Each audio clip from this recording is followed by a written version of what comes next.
Ningizimu Afrika, ngiyathemba niyaphila bafowethu. Cha, ngicela ukuyikhuluma le noma kungathiwa ingidingi noma ngathiwa mhlawumbe ngizokusho futhi kuzoba buhlungu kwabanye, kodwa ngicela ukudlula nakuyona ngoba nginakho ukudlula kwezinye zezimo.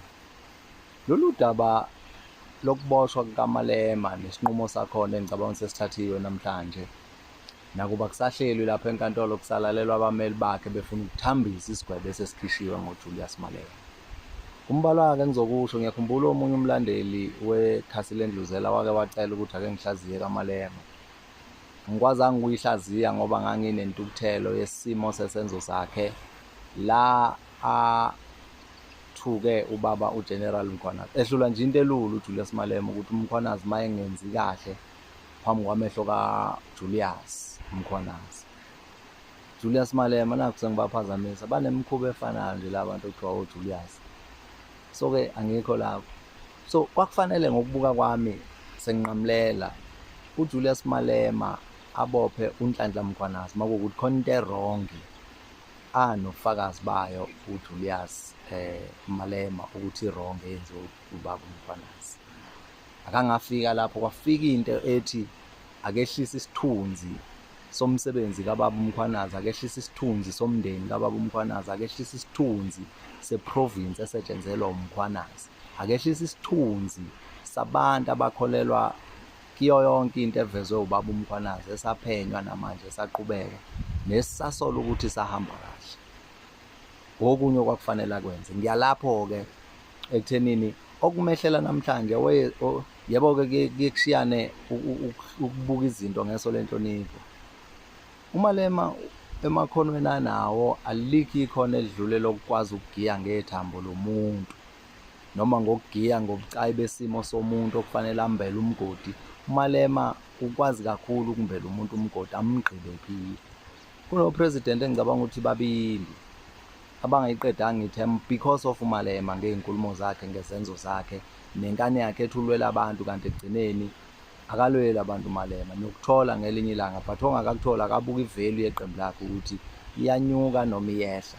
Kuningi okuhle sakubona ngaye, sekukuningi futhi okubi esesikwazi ngaye. Angikho-ke lapho ngilapho. Njengoba esegwetshiwe, ngizokhumbuza nje umlaleli ukuthi kuke kwanesigaba la ubaba uMsholozi izinto zimvukela kanye kanye. Izwi likaMalema elaqhamuka ngaleso sikhathi lathi sidinga ukubona Jacob Zuma eboshwa, esafarisha in jail. Inkulumo le ephuma kumuntu omholi okufanele ngelinye ilanga sithi singamnika amandla ukuthi abusizwe ngalolo limi lwakhe, naleyo ngqondo yakhe, naleso sibindi sakhe esibi makufanele azothe abuke iphutha lomuntu ukuthi lilungiswa umthetho ngayiphi indlela. Uyayithole umthetho-ke shaya imithetho naye ngendlela yakhe. Yebo-ke ngiyavuma mhlawumbe amandla aphiwe wona ozakwabo noma ontanga yabo eqenjini lakhe. Nangu-ke yena kanye lowo muntu loyo oqeda ukuthi uMsholozi akaboshwe, waboshwa uMsholozi. Oqeda ukuthuka uJulius Mkhwanazi. Hayi uJulius Mkhwanazi ngididwa yini. Oqeda ukuthuka ubaba uNhlanhla Mkhwanazi. Emthukela ukuthi ukhuluma le yanto ayisho ngoba efuna i-attention ukuthi kube ngathi sekuyaliwa. Kwakufanele ambophe mawukuthi ubaba uMkhwanazi wenza into wrong. Wahluleka ukumbopha, wamshawoda emndenini wakhe. Kusho ukuthi nje ma umuntu ekushawoda ukwehlisa isithunzi emndenini wakho, ukwehlisa isithunzi emsebenzini wakho, ukwehlisa isithunzi kwiprovince yakhe ekuthembayo, ukwehlisa isithunzi nasemphakathini okholelwa kuwena. Into eyenziwe uJulius Malema emavikini adlule ethuka ubaba uGeneral Nhlanhla Mkhwanazi. Okunye-ke akwenze engicabanga ukuthi kumlidela lapha, inyembezi zesifula ziyasimukisa isihlakaniphi. Sikhale kakhulu ngokuthi sisamthembile ubaba uNhlanhla Mkhwanazi kulobufakazi abulethile ukuthi busazosivula amehlo kakhulu. uJulius uthatha lowo muntu umehlisa isithunzi, umbiza ngayo yonke inhlobo yenhlamba, igama lakho lidicilela phansi, umbiza ngayo yonke into, bayazi abanye abantu. Njengamanje ngokubuka nangokucabanga kwami, uMalema sekuyi-10 yakhe yokuthi adle lo mphako abe ufakela abantu, umphako wamakhasi kapineapple, umphako babayo ohlabayo ongadleki omuncu. Yilo mphako ke manje ovulwe phambi kwakhe njengamanje ukuthi isikhathi sokuthi adle naye. Ngiphinde ngikhumbuze umlaleli ekhaya ukuthi kuke kwanesigabanyana esithi asibe kanje, abantu begqiqa emasangweni ey'nkantolo bethi ngeke kwenzeke. Umthetho uneplani yawo khona, nibaningi ninjalo. Kuke kwanesikhathi la-ke zinga kumbaba uMsholozi iy'nkinga enje, waziwabiza abantu ukuthi abafike ekhaya ezoba-addressa. Ngiyakhumbula ukuthi ngaya ngiyobukela nje, waba-addressa waqeda wakhuluma yonke into ayekade ethanda ukuyikhuluma. Abafuna ukumbopha babemile belindile bengajahile, kwagcina kwenzekile. Ngizama ukuthi egeyithini lenkantolo akuzushintsha ukuthi ukwanda kwabantu be-EFF isinqumo ngeke siphume, akuzushintsha ukuthi makuthiwa in jail right now angasangayi. Mhlawumbe njengamanje ithuba elisadedelwe yithuba labameli bakhe abasacela i-appeal nokuthambisa isigwebani kwesona, ngoba ayikho enye into ebebezoyenza. Baphenyeliwe izinto ey'dinga egwetshiwe, bazizwa bayibona. Yebo siyavuma bakhokheliwe bayasebenza. Ukuboshwa ngibona engathi uyakudeserva ngokwezenzo zakhe ey'ningi. Ngiyazi kuzoba buhlungu kumuntu olandela i-EFF elazi futhi lelo qiniso ukuthi siyamazi uJulius Malema ecindezela abantu, egiya ngamathambo abanye abantu. IsiZulu sithi akugiywa ngethambo lomuntu. Kwakwaziwa kubalekelwa yona lento ukuthi uzothi usugiyile iphethe kabi into enawe. Njengamanje into enoJulius Malema imuncu kwabamlandelayo, imuncu kwabakholelwa kuyena, imuncu kwabondliwa ukuthi bangaphansi kwenhlangano yakhe. Iqiniso limlithi nje lento eyenzeka kuye yilento abeyifisa kwabanye. Okunye kokugcina, yebo-ke ubengekho wrong lapho. Zolo lokhu kade ekhuluma ngempilo yobucayi bamacala kamfumbesi wakhe, mangabe umfumbesi noma usibari wakhe, uKurt Matlala. Ukhulume njengomuntu owumqondisi. Muva nje uyena sekufanele naye athole eyakhe indawo in jail, ngoba ushesha kakhulu ukuthi umuntu akayejele. Naleli jele abelokhu elivulela abanye abantu, selivulela yena manje, lidinge yena ukuba makabe phakathi. Iyaphi lento la iyakhona abafowethu, sengiya kuwe ekhaya mlaleli. Makuficakala isimo somuntu noma inkinga yomuntu, zejwayeze ukuyilalela bese ubheka indlela e-right nevulelekile yokuyixazulula leyo nkinga noma yokuyedlula leyo nkinga. Uma ungangene, ngibona engathi kusuke kufanele ukuthi uthule kunokuthi ukhuluma amazwi amabi ayizipikili phekwempilo yomunye umuntu. Uze ukhohle nakuthi imoto ukuze ifike la yakhona isondo lihambe lijikajika, mhlambe liyojika ligcine ligxoba ngawe.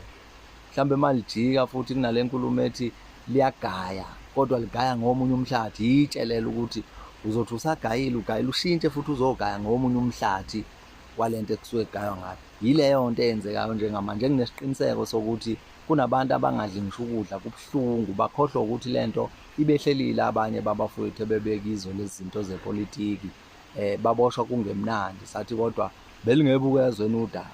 Futhi nakuye kuMalema njengoba lisabukezwa udaba, abantu benhlangano yakhe abehlisa imimoya, bakumukele lokho ukuthi kungabo namhlanje, bekuthandazele futhi lokho ukuthi mhlambe noma kungabo inhlangano ingadrop ngenxa yalento. Kodwa ngibuka-ke isikhathi ukuthi uma eboshwa eyejele, uboshwe ngesikhathi esibi la kufanele khona nenhlangano iqamba amanga njengezinye inhlangano ukuthi izokwenzani njengoba sibheke ezinkethweni. Yilokho nje engingakusho ukuthi into ehlasela uMalema umphaka abejwayele ukuwuphakela abanye abantu. Njengamanje umphaka esekufanele udliwe yena. Kunenkulumo akayikhuluma eminyakeni nje edlule ethi amaZulu awasuke eGauteng abuyele back to KZN. Ngaleso sikhathi eKZN uMalema kunemkhandlu ebimthemba yamnika amandla. Ubethola kwezinye indawo abe o-deputy mayor, abe o-speaker eKZN. Lokho bekwenziwa yivoti labantu base-KZN. The very same bantu labazothi ekugcineni abantu base-KZN abangayitsheli ukuthi bayazi bona abaphethe impilo, they must go back to KZN. Into ephumaphi njalo leyo kumuntu omholi. Akuyena umholi wabantu baseGoli, akuyena umholi wabantu baseLimpopo, umholi wabantu base-South Africa abakholelwe enhlanganweni yakhe okuyi-EFF. kodwa ukwazi ukukhuluma amazwi anezipikili njengalawo, ukwazi ukukhuluma amazwi anenhlabathi njengalawo. Bengizothi mina ngoba ijongo lisakhula, ake lifunde isifundo sokuhlela izinto eziphuma la ziye kubantu ukuthi ziyakha yini lapha noma zimakhela isimo esifana nalesi yena ngqo. Njengamanje usheva awudlayo usheva bekade ewugayele abanye babantu. Yilokho nje engingakusho ukuthi singakhala sithini kodwa hayi sonke thina siyazi ukuthi uthola into ayideservayo ngoba lento beyifisela abanye abantu ukuthi mayibehlele. Bengitshela ukuthi le video ngeke ngize ngikhiphe kodwa ngiyaqaphela ukuthi akusiwonke umuntu onendaba nokuthi uCIC ubhekene nokusentenzwa noma nokugwetshwa anytime soon. Akusiwonke umuntu onendaba nokuthi isigwebo sizothini. So ake ngikhulume nalabo mhlawumbe abangenandaba ukuthi isigwebo sizothini. Mina ngokwami ukubuka abafowethu ngicabanga ukuthi amalungu amaningi e-EFF awahambisani nodaba lokwamukelwa kwabantu bangaphandle. Kodwa ngenxa yokuthi yena uCIC, that is his personal view, uyena othanda abantu bokufika. Cha, uye uqobo uCIC othanda abantu bokufika. That is not i-EFF ethanda abantu bokufika. Umholi wayo othanda abantu bokufika. Noma kuyazwakalani. So as a result abantu bagcina sebeyithola sebedefenda into kwayo kwabona abangayazi, abangayi-understand kwabona. I think there's only one person who can defend this thing and defend it with confidence. Mhlambe convincingly a defender. Mhlambe nawe mekuchazele uzwe I think uyena uqobo uCIC. Abanye bayaforced ngenxa ukuthi uCIC uqobo hold a view that abantu bangaphandle should be given a citizenship because they're already inside the country. That's what he said. He said they need to be documented because they are already inside. And lento yokuphusha ukuthi kubumbanwe njengabantu abamnyama, kungabekho ama-borders, let's create a borderless continent, none. That is his view and his view only. Kuwukuthi abantu abaningi lo amjida bamthanda ngendlela ukuthi ngisho sebheda abakwazi ukumbonisa. Futhi lo mjida angeke uzumshintsha umqondo wakhe. Angazi ukuthi ukuze umshintshe umqondo kuzomela wenze njani. So as a result ngenxa yokuthi abantu bayamthanda bagcina sebephoqeleka ukuthi bawuthathe noma yophi nonsense asuke ukhuluma. Lo mjida usanda uku-interviewer mangapho singithi be-interviewer uFaith Mangope ku-Metro mangapho I stand to be corrected. La athe khona ngoba vele sebengaphakathi abasale sebedocumentwa. Ngikhumbula kwenye debate ethi ngoba vele labantu laba abantu abamnyama abasale sebemukela kungakhathalekile ukuthi yipi into embi abafike bayenze la eMzansi, iziphi izinto ezi-corruption abangena kuzona, iziphi izinto ezi-illegal aba-involved kuzona naba-influencer badly i-community ne-society yethu, kungakhathalekile. Uthi yena kanendaba konke. Ngamlalela kwenye interview futhi la abekade ethi khona yena ngokwakhe akabona ukuthi South Africans should be fighting over imisebenzi efana no petrol attendant, umsebenzi ofana no security, umsebenzi ofana no wet. Mina kwi-community noma kwi-background or kwi-society engisuka kuyona nasemphakathini nje engihlala kuona, mina ngazi abantu abama-South Africans abawumsinsi ukuyimilela kuleli abawufunayo lo msebenzi kodwa abawutholi. Mina la engihlala khona na kwi-background yami na kwi-society engiphila nayo kwi-community yangakithi ngazi abantu abawulambele lo msebenzi kuba uweta, abawulambele lo msebenzi kuba u-petrol attendant, abawulambele lo msebenzi kuba u-truck driver, abawulambele lo msebenzi kuba u-security guard. Ngazi abantu abawulambele umsebenzi wokusebenza construction. If ungabheka la eThekwini abantu abaningi abasebenza kuma-construction sites abantu bokufika. Uma ungabheka ePitori kuma-projects amaningi abaningi kade beze bemoka upresident, abanye baboshwa babanjwa ngenxa yebhadi labo nkosi yami. Abantu bokufika abasebenza kuma-construction projects. Uma ungabheka eCity of Johannesburg, City of Tshwane, cishe Mangaung, Nelson Mandela Bay njalo emadolobheni amakhulu, even Cape Town, ama-projects amaningi i-hard labor, the so-called hard labor, ngiyaxolisa ukubiza lelo gama ngiyazi ukuthi it's inappropriate. Kodwa lo msebenzi lo okuyiwona ngempela obuye. So lento yokwamukelwa kwabantu bokufika i-view futhi opinion yakho CIC. Mina kade ngiwitnessa enye isituation kade yenzeka eGarankuwa ePitori la abantu abahlala emkhukhwini begqoke impahla ze-EFF belibeka ngembabe lokuthi abafuna abantu bokufika kuleya ndawo. Belibeka ngembabe lokuthi kuleya informal settlement le ekade beyakha nasemhlabeni ebekade beyuthatha ngendluzula futhi kube kufaneleke vele lokho nami ngiyakweseka. Kodwa abafuna abantu bokufika kusho abantu abagqoke EFF regere bengekhona oqala. I think nawe nje ngakini uyayazi lonto ukuthi baningi abantu abafaka impahla ze-EFF abazoprotesta beconteste besho belibeka ngembabe lokuthi abantu bokufika abafuni. So bese kufika i-leadership ye-EFF yona izoba defend. So lento yokuthi abantu bokufika ba right, there's nothing wrong abantu bokufika, that is a view ka CIC yedwa. Mina can assure you ngazi nqwaba yama core members of EFF and the members in good standing, but abayizwa kahle lento abantu bokufika abayizwa nje kahle. Angisho ukuthi kanjani kodwa ngisho ukuthi abantu bayamthanda uCIC, bamthanda ngendlela yokuthi ngisho sebheda basaba ukumbonisa, baye bancamela ukuthi bameseke bamsupport noma ebheda kucaca ukuthi uyabheda phela lo muntu, kodwa kunalokho bancamela ukuma neview yakhe. So lento yokuthanda abantu bokufika kuyona akusona istand se-EFF, istand sika CIC eyedwa. That is to prove ukuthi ngempela EFF ayiyona umuntu oyedwa noma ayimanga ngomuntu oyedwa, ime ngabantu. Ngale kwabantu ayikho EFF. Ngaphandle makuthi abantu be-EFF bafuna ukusiprove otherwise malana nokuthi i-EFF u-CIC and u-CIC uyi-EFF mangahamba yena okusho ukuthi ngaphela nge-EFF, okusho ukuthi abantu be-EFF uma ukuthi baphikisana lento engishoyo okuthi bayavuma ukuthi uma ngathi uyagwetshwa, angisho ukuthi uzogwetshwa, God forbid, angisho ukuthi uzogwetshwa njalo akucaci. Nami futhi angifisi ukuthi agwetshwe, to be honest. Uma ngathi uyagwetshwa kusho ukuthi kuyophela nge-EFF ngoba ngine-sure ukuthi if you can go on the ground uyo-check abantu abaningi abasupport i-EFF abayifuni lento